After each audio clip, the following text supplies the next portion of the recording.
この動画は過去動画の再放送です。途中紹介されている別動画は現在アップされていないものもあり、リンク切れしている場合がありますが、ゆっくり再アップしていきますのでお待ちくださいね。それではご覧ください。こんにちは、斉藤直樹です。今回は色選びのコツ5選ということで、よく聞く絵のお悩みの中にこういうのがあります。線を描くのは好きなんだけど、色がとにかく苦手。色塗りさえなければ絵を描くのが楽しいのに。でも色を塗らないと見栄えが悪いし、SNS に絵を投稿しても反応が薄いのは分かってる。なんとかして色が得意になれたらいいのに。そんなお悩み。これね、とてもよくわかります。いや、だって何を隠そう、僕自身が小学校、中学校、高校とずーっと色塗りが苦手。いやもう、苦手っていうか、嫌いだったからです。もうね、大嫌いでした。ただね、今は全然苦手という意識はないです。むしろ最近では、色使い綺麗だねっていう風に言われることが多くなりました。そうです。苦手を克服すれば、それは武器にもなるんです。なので今回は、色が大の苦手だった僕が活動を続けてきた中で、色使いが綺麗ですねって言われるようになるまでに、これを意識したら色使いが綺麗になった。楽しくなった。そんな風に変化したきっかけの考え方、色選びのコツを5つ紹介していきたいと思います。この動画を見ていただければ、色塗りが苦手、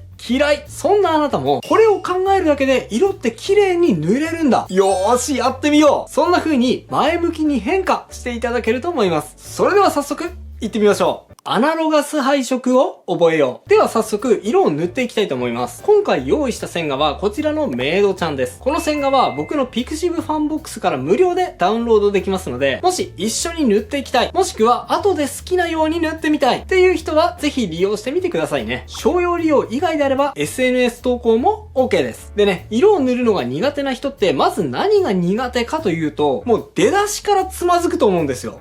何色に塗ったらいいかわかんない。でね、最初から途方に暮れると思うんです。そんな時に僕が最初におすすめしたい塗り方がこれ。モノクロマティック配色という方法です。どういう方法かっていうと、もうね、超簡単。こういう丸と三角の色相関パレット。大体のね、ソフトについていると思うんですが、この丸の部分が色相を選択する部分。そして三角が明るさと鮮やかさを選択する部分になっています。でね、この円の部分で好きな色味を一箇所選んだらですね、もうあとはその丸い部分は固定して、三角の部分だけで明るさと鮮やかさが違う3色を選んでください。はい、僕はこの3色を選びました。人間を塗る場合にはもう1色肌色が必要なので肌色も選びますね。そしたらですね、もう基本的にこの4色だけで塗っちゃってください。もうちょっと色を増やしたい場合には5色6色と色を増やしても問題ないですし、白と黒も使っても大丈夫ですが、ポイントなのは色相をずらさないことです。そんなに少ない色数だけで色を塗って見栄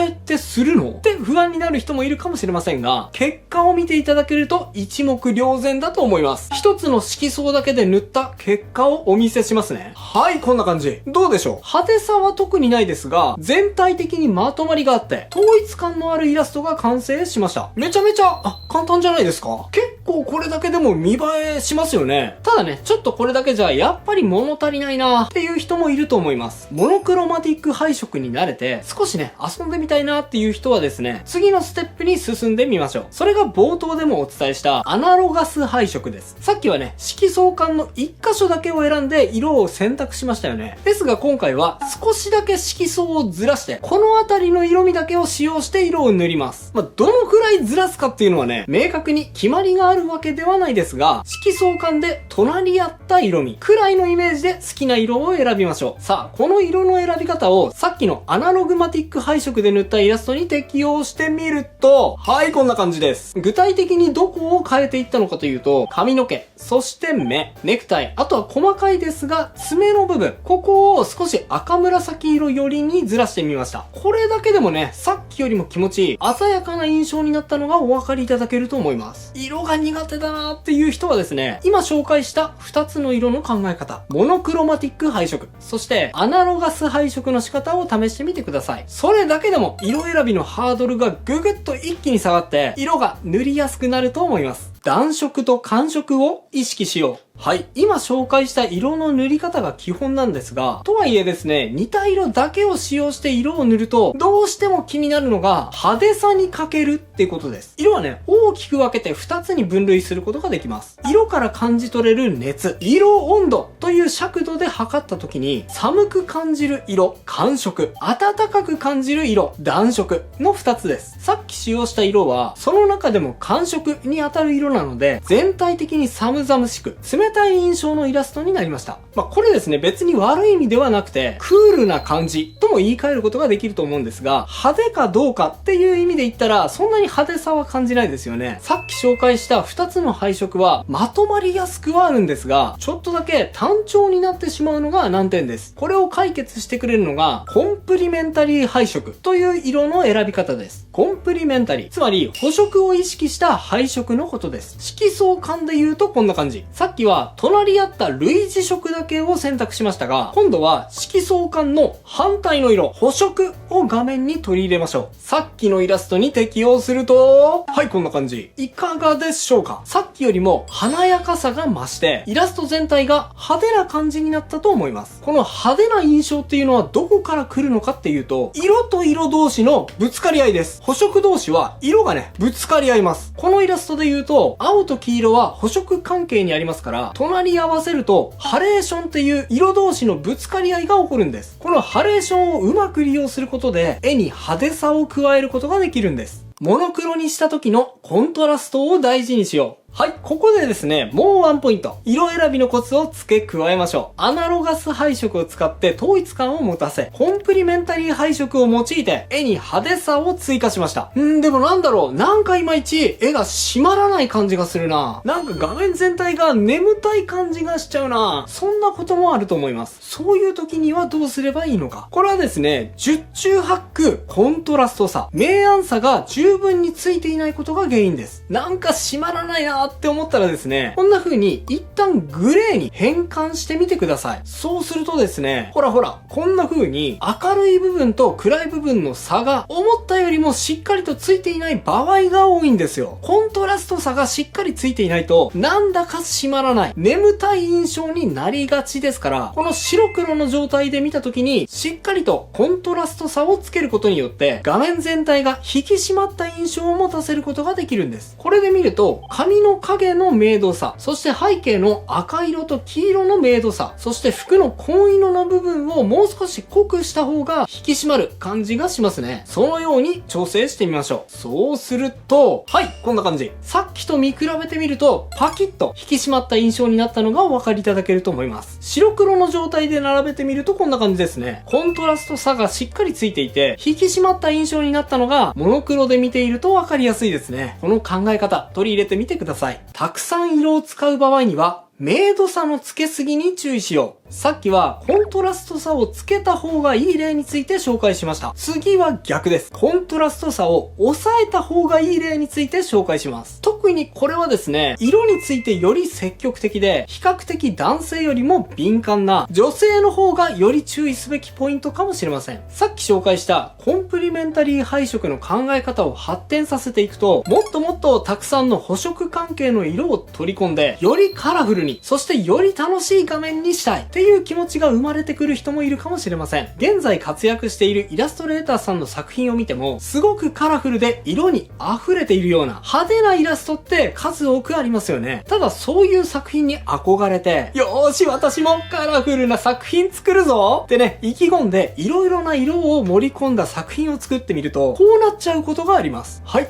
こちら。確かにね、色に溢れてカラフルな印象ではあるんですが、全体的にね、色同士が喧嘩しすぎて、目がね、痛い感じになってしまっていますし、画面がちょっとガチャガチャして、まとまりがないような印象になってしまっていますよね。ちょっとね、ケバケバしい感じすらします。ケバい。これでは、色をつけたことが逆効果になりかねません。わかってるけど、でも、単調な画面は嫌。私はカラフルにイラストをいろいろな色で彩りたいの。もう我慢できないの。はい。わかります。落ち着いてください。そんな時はですね、コツがあるんです。それはですね、隣り合った色同士の明度差を抑えるということです。ちょっとわかりづらかったのでもう一回言いますね。隣り合った色同士の明度差を抑えるです。そうすると、いろんな色を使っていてもですね、派手な感じは保ちつつも、統一感を持たせることができちゃうんです。調整した例がこちらです。ドン。はい、どうでしょう。特にね、背景がわかりやすいと思います。背景には、黄色、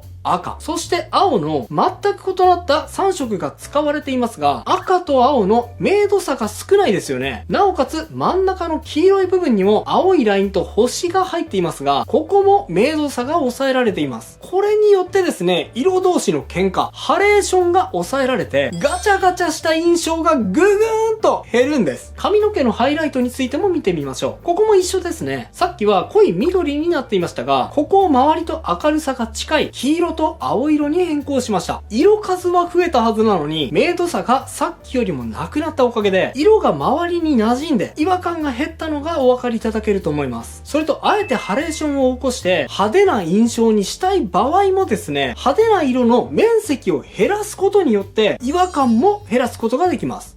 例えば、目を見てください。さっきの状態では、ピンク色と緑色が喧嘩しすぎて、すごくね、けばい印象になりすぎていた目の印象ですが、改変後はこのように変更しました。目全体の色味は同系色でまとめつつも、下の部分に面積を抑えて補色の黄色、そして派手なピンク色を面積をさらにググッと抑えて、狭い面積で配置しました。はい。ここです。ピンクはね、かなりきつい色ではあるんですが、面積を極力抑えたことによって、ハレーションを抑えつつも、いい感じのアクセントとして機能するような配色にすることができるんです。僕はこの色の配色、よくやります。これ結構使えるでしょ。無彩色を効果的に使おう。でね、ちょっと最後に飛び道具的な反則技教えちゃいます。もうね、さっきのように派手派手な状態になってしまった時、ここからハレーションを抑えるように明度差を変更して繊細に調整を加えていくなんて、そんな難しい作業俺にはできないよ。やれる気がしない。そんな人もいると思うんです。でもね、安心してください。そんな時にめちゃめちゃ使える魔法の色があるんです。それがグレーです。グレーは無彩色とも呼ばれ、完全にサイドがない色です。この無彩色のグレーをですね、ハレーションが起きて違和感が発生している部分に差し込んでいってみてください。するとどうなるのか。はい、こうなります。どうでしょう。さっきまでどぎついハレーションを起こしていたのが一点、グレーがいい感じにクッション役になって喧嘩を仲裁してくれているように、色同士を馴染ませてくれているのがお分かりいただけると思います。こんな風にサイドがめちゃめちゃ高い色とグレーってとっても相性がいいんです。もしね、ものすごく鮮やかな色使いたいっていう人はですね、無彩色のグレーもうまく混ぜ込んであげることで、画面からケバケバしさを取り、いい感じのバランスを保つことができます。このテクニック、覚えておいてくださいね。Ladies and gentlemen,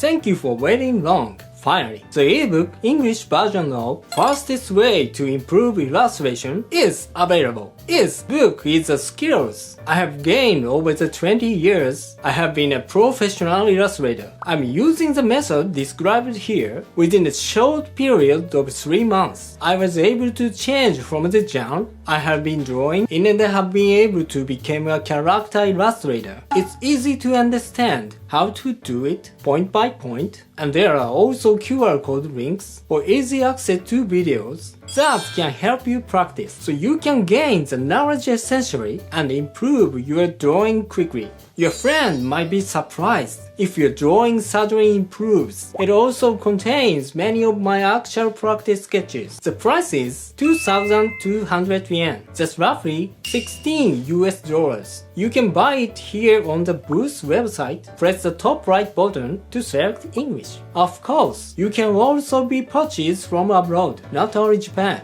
If you are interested in this book, you put the link in the description below the videos, so you can check it out. If you want to use the skills of your art to achieve your dream, this book will surely help you. Let me help you to your dreams come. ということで再放送をお届けしました。いかがだったでしょうか。新チャンネルのチャンネル登録と高評価もよろしくお願いします。